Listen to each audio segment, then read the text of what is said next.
the third time now. I would particularly like to thank my Indian colleague as well as his ministry, with which we have an excellent and strong and a close partnership for years.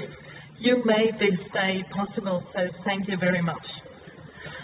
Ladies and gentlemen, a lot has been achieved in the field of environmental protection in recent years.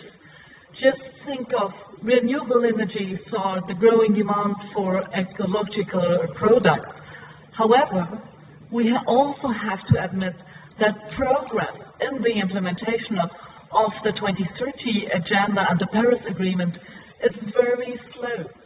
Global CO2 emissions are still rising. Every year we cross planetary boundaries.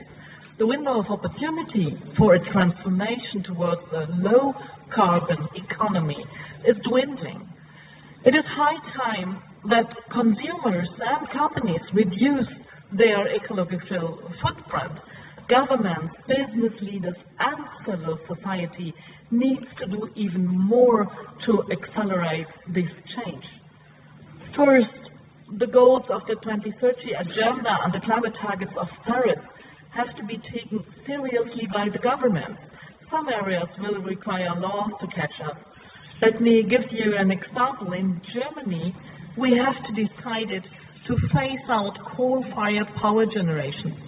In order to achieve this, we are drawing up an extensive Climate Change Act, which will lay down binding emission-reducing targets for all relevant sectors. And second, governments and the financial sector should foster more green investments and remove barriers. Subsidies for technologies harmful to the environment must be abolished. Prices for polluting practices increased. Last but not least, we have to guarantee a socially just transformation towards a green economy that benefits and includes everyone. Ladies and gentlemen, our two countries can learn a lot from one another and achieve great things together. In Germany, like in India, the national government cannot decide everything on its own. We need the federal states for implementation.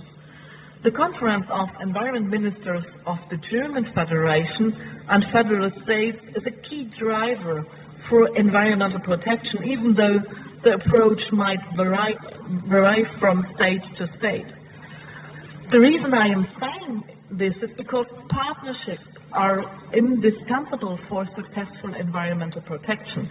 Exchange of experience, this is what the Indo-German Environment Forum wants to build on.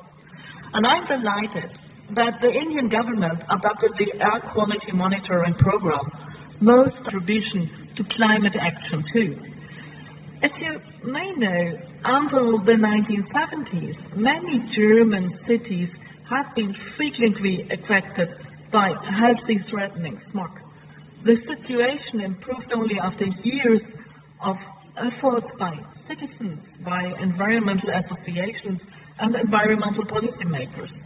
Legal provisions at European and national levels contribute to this success, regulating the energy industry, private households, the agriculture and transport sectors, and many industrial processes.